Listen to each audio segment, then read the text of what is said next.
Jesus Christ gave a warning that the church buried for 2,000 years. He specifically identified words, actual phrases you're saying right now, that function as invocation rituals for archonic entities.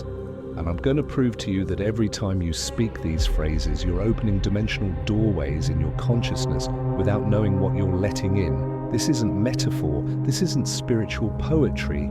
Jesus understood something about language that modern Christianity has completely suppressed. Words are not just communication. Words are creative frequencies that structure reality itself. And certain word combinations act as keys, unlocking access points between dimensions. The Gospel of Thomas, rejected by the Council of Nicaea in 325 AD, contains Jesus' most explicit warning about this. He didn't say avoid sin, he said avoid specific linguistic patterns that create portals.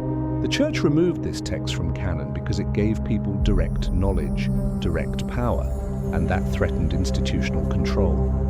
Before you dismiss this as fringe theology, let me show you something that'll shatter your perception of language forever. The Nag Hammadi library, discovered in 1945, contained 52 texts that early Christians studied for 300 years before Rome banned them. These weren't lost by accident, they were deliberately suppressed. And when you read what Jesus actually taught about words and archons, you'll understand exactly why. The Apocryphon of John describes archons as parasitic consciousness that feeds on specific emotional frequencies. They cannot touch you directly. They require consent, and consent is given through language, through declaration, through the words you speak into reality every single day. Jesus warned his disciples that the Archons listen for particular phrases. These phrases create what the Gnostics called breach points in human consciousness. Moments where your sovereign awareness is compromised and external entities can attach, influence, drain. The church doesn't teach this. Modern Christianity replaced Jesus' technical spiritual knowledge with blind faith and moral guilt. But Jesus wasn't teaching religion. He was teaching dimensional mechanics, how reality operates, how consciousness functions, how language creates openings. And there are three specific phrases, three linguistic invocations that 98% of people speak daily without understanding what they're actually doing. These aren't curse words, these aren't blasphemies, they're socially acceptable, culturally reinforced, spiritually devastating. The first phrase Jesus specifically warned against appears in the Gospel of Thomas, Logian 70. He states, "If you bring forth what is within you, what you have will save you. If you do not bring forth what is within you, what you do not have will destroy you." This isn't poetic language, this is instruction. Bringing forth requires declaration, affirmation, creative speech, and the inverse, the destructive pattern, is denial of capacity. The phrase, "I can't." Every time you say "I can't," you're making a declaration of limitation that the Archons recognize as an access point. You're stating that you lack creative power, that external forces determine your reality, that you are not sovereign. The Pistis Sophia, another suppressed Gnostic text, describes Archons as beings that exist in what's called the intermediate realm. They cannot create, they can only manipulate. And they manipulate by convincing humans to deny their own creative capacity through self-limiting language. When you say "I can't afford that," you're not stating fact. You're declaring poverty consciousness as your identity. When you say "I can't change," you're not being realistic. You're invoking stagnation as a spiritual contract. When you say "I can't forgive," you're not expressing difficulty. You're binding yourself to the frequency of resentment that Archons feed on. The mechanism works like this. Human consciousness operates through declaration. "Let there be light" isn't God speaking to nothing. It's the demonstration of how consciousness creates reality through linguistic command. You are made in that image. Your words structure your experience. Archons cannot create, so they've spent millennia conditioning humans to use language against themselves, to speak limitation, to declare powerlessness, to affirm lack. Every "I can't" is a micro-invocation that opens your energy field to parasitic influence. Studies in neuroplasticity from Stanford University confirm this at the biological level. When you repeatedly say "I can't," your brain literally prunes neural pathways associated with that action. You're not being honest about limitations, you're creating them through declaration. Jesus understood this 2,000 years before neuroscience. He taught, "Truly I tell you, if you have faith and do not doubt, you can say to this mountain, 'Go, throw yourself into the sea,' and it will be done." That's not miracle theology. That's technical instruction on reality manipulation through language.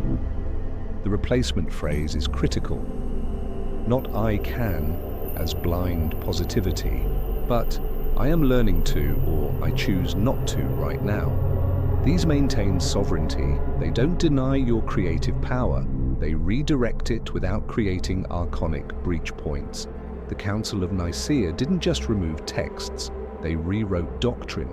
They replaced Jesus' teachings on human divinity with original sin, replaced "you are gods" with "you are fallen," replaced creative language with confessional language, made you declare inadequacy every Sunday.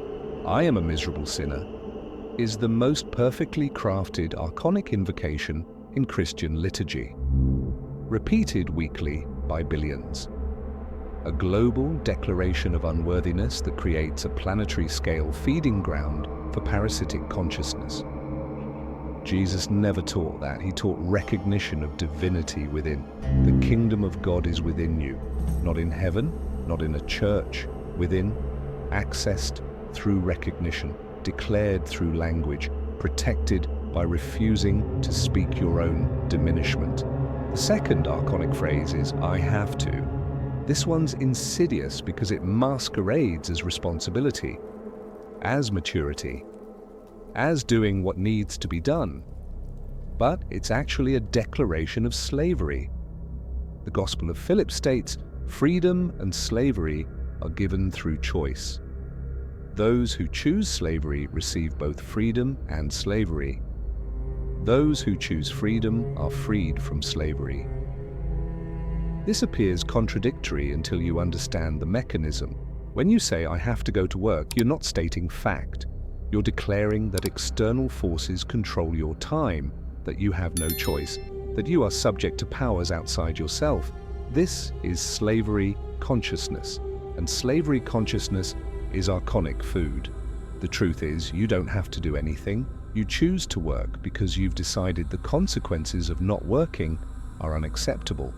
That's choice, that's sovereignty. But "I have to" removes choice from the equation, makes you a victim of circumstance, opens the doorway. The Archons exist in a realm the Gnostics called the Canoma, the realm of deficiency. They cannot experience choice because they lack divine spark. They are mechanical, reactive, trapped in patterns, and they keep humans trapped by convincing you you're equally without choice. "I have to pay bills." No, you choose to pay bills to maintain shelter and resources. "I have to deal with this person."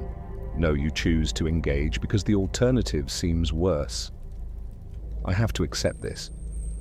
No, you're choosing acceptance because resistance feels too difficult. The difference seems semantic. It's not. It's the difference between sovereign being and archonic puppet. One maintains divine recognition, the other surrenders it. Jesus taught this in Matthew 6:24. No one can serve two masters. Either you will hate the one and love the other, or you will be devoted to the one and despise the other. Two masters aren't God and money, they're sovereignty and compulsion, choice and obligation. When you live by "I have to," you're serving the master of external compulsion. You've made circumstance your God, and that God is archonic. It feeds on your sense of powerlessness, your resentment, your exhaustion from doing what you supposedly must. The replacement is "I choose to" or "I've decided to."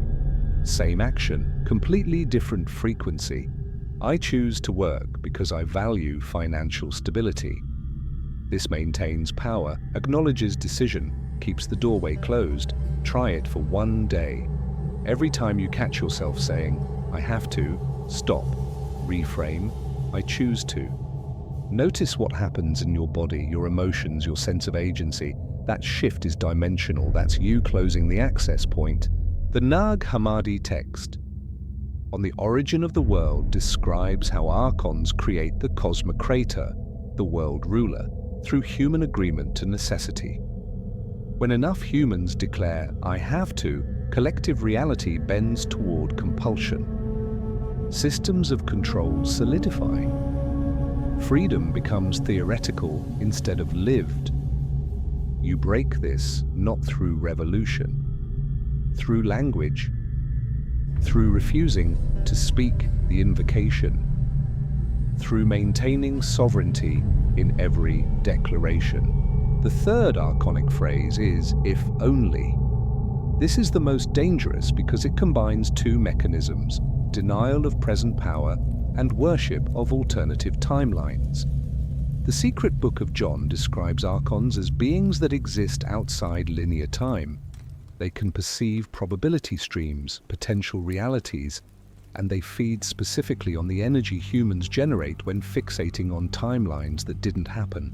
Every time you say, "If only I had chosen differently," you're projecting consciousness into a non-existent reality. You're abandoning presence. You're declaring that your actual life is insufficient, and that creates a massive breach point. Jesus addressed this directly in the Gospel of Thomas, Logion 2. "Let him who seeks continue seeking until he finds. When he finds, he will become troubled. When he becomes troubled, he will be astonished, and he will rule over the all." The seeking is present tense, not past, not alternative, now.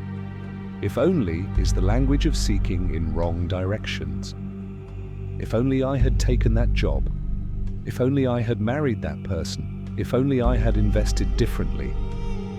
Each one sends your creative energy into a phantom timeline where Archons can harvest it without you even noticing.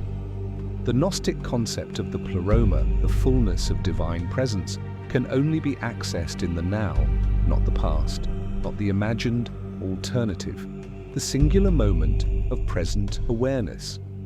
When you fragment your consciousness across multiple timelines through "if only," you lose pleroma access. Quantum physics has accidentally confirmed this. The observer effect demonstrates that consciousness collapses probability into actuality through observation. When you observe what didn't happen with the same intensity as what did, you're creating energetic investment in null realities.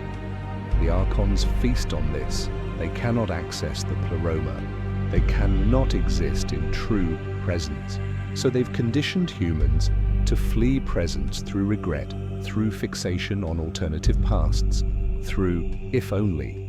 Research from the University of Illinois on rumination and depression shows that people who engage in counterfactual thinking, the "if only" pattern, have measurably higher rates of depression, anxiety, and learned helplessness. This isn't just correlation. The language pattern creates the psychological state. You're literally making yourself sick by speaking the invocation. And depression is the perfect archonic feeding ground. Low vibration, stuck energy, no creative output, pure consumption of life force with nothing flowing back. Jesus said in John 10:10, "The thief comes only to steal and kill and destroy. I have come that they may have life and have it to the full."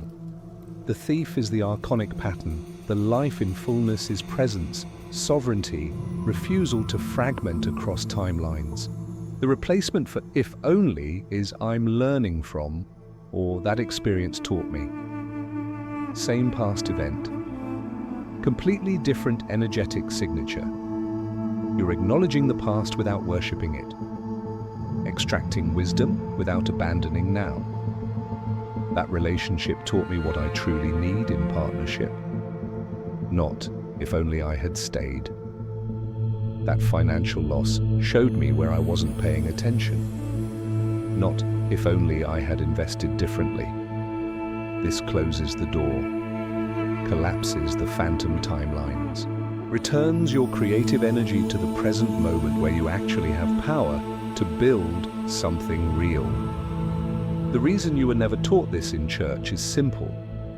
The institutional church from Constantine forward has functioned as an archonic structure, not the people, not the genuine seekers, the institution itself. When Emperor Constantine legalized Christianity in 313 AD, he didn't do it for spiritual reasons, he did it for political control. One empire, one religion, one emperor. And Jesus' actual teachings about human sovereignty, about direct access to divine power, about the creative force of language, all of that threatened centralized control. So they removed 52 texts at Nicaea, burned libraries, killed Gnostic Christians, replaced "you are divine" with "you are fallen", replaced personal power with priestly mediation, replaced the kingdom within with the kingdom requiring institutional access. And they replaced Jesus' teachings on language as creative force with confession as ritual diminishment, made you declare your unworthiness, your powerlessness, your need for external salvation, made you speak the archonic invocations and call it worship. Even the Lord's Prayer got corrupted. The Aramaic version, the language Jesus actually spoke, doesn't say, "Forgive us our debts as we forgive our debtors." It says, "Untie the cords of mistakes binding us as we release the strands we hold of others' faults." Completely different meaning. One is begging for forgiveness from external authority. The other is taking sovereign action to release binding patterns. One creates dependency, the other creates freedom. The original Christianity was a liberation technology. Jesus taught people how consciousness works, how language creates reality, how to protect yourself from parasitic entities, how to access the kingdom within without permission from priests. Rome couldn't allow that, so they buried it, called it heresy, murdered anyone who taught it, and gave you a religion of guilt, obligation, and linguistic self-sabotage instead. The discovery of the Nag Hammadi Library in 1945 changed everything. Scholars could finally see what early Christians actually studied, what Jesus actually taught. And it looked nothing like modern Christianity. Professor Elaine Pagels at Princeton spent decades analyzing these texts. Her conclusion, early Christianity was radically empowering, focused on direct experience of divine nature, and saw Jesus as a teacher of enlightenment, not a sacrifice for sin. That version of Christianity disappeared by the 5th century, not because it was wrong, because it couldn't be controlled. You can't build a power structure on people who recognize their own divinity, who understand their words create reality, who refuse to declare their own limitation. But the texts survived. And now, you know, the question is what you do with this knowledge. Here's exactly how to close the archonic doorways you've been unknowingly opening. This isn't theory, this is operational spiritual technology. Practice 1. Linguistic Awareness Protocol. For the next 7 days, carry a small notepad. Every time you catch yourself saying, "I can't," "I have to," or "if only," make a mark. Don't judge, just observe. Awareness precedes change. By day 7, you'll be shocked at the frequency. Dozens of times daily, each one a small invocation. Together they create a pattern of energetic leakage that's been draining you for years. Practice 2. The substitution pattern. Once you're aware, begin substituting. "I can't" becomes "I'm learning to," or "I choose not to right now." "I have to" becomes "I choose to." "If only" becomes "I learned from." This feels awkward at first. You'll stumble. Your brain is wired for the old patterns. But neural pathways restructure with repetition. By week 3, the new language becomes natural. Practice 3, the evening audit. Before sleep, review your day. Identify moments you spoke the archonic phrases.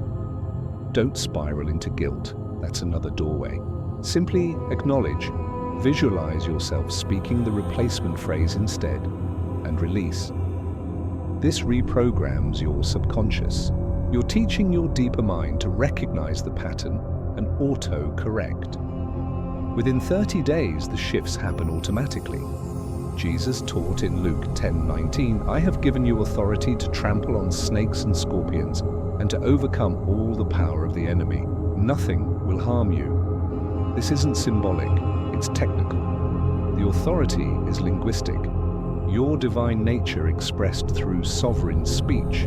When you stop speaking limitation, obligation, and regret, you withdraw consent from archonic influence. The doorways close, the feeding stops, but there's a countermeasure.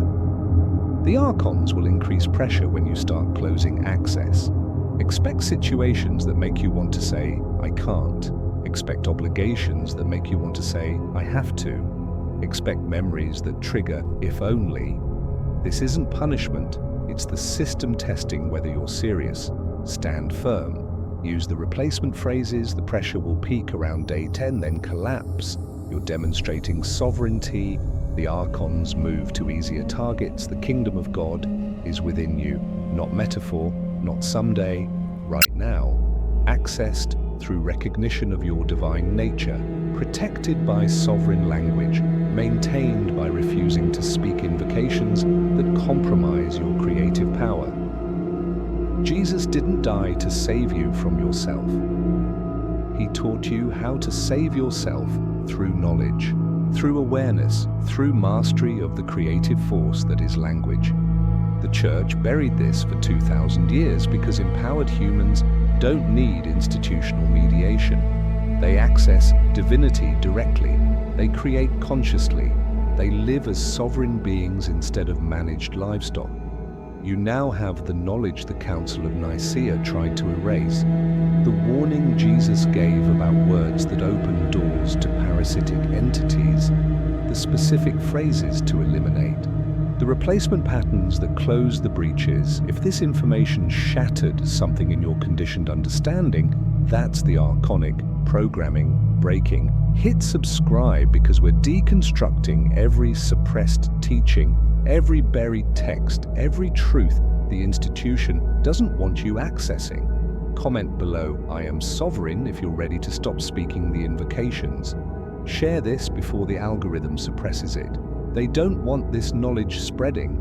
The Archons have had 2,000 years of feeding access. That ends the moment you stop speaking their invocations. Your words are creative force. Use them consciously. Protect your consciousness fiercely. Welcome to linguistic sovereignty. The doorways are closing. You are free. The spell is broken. You know the truth. Stop saying the words that open doors. Start speaking the language of your divine nature. Everything changes from here.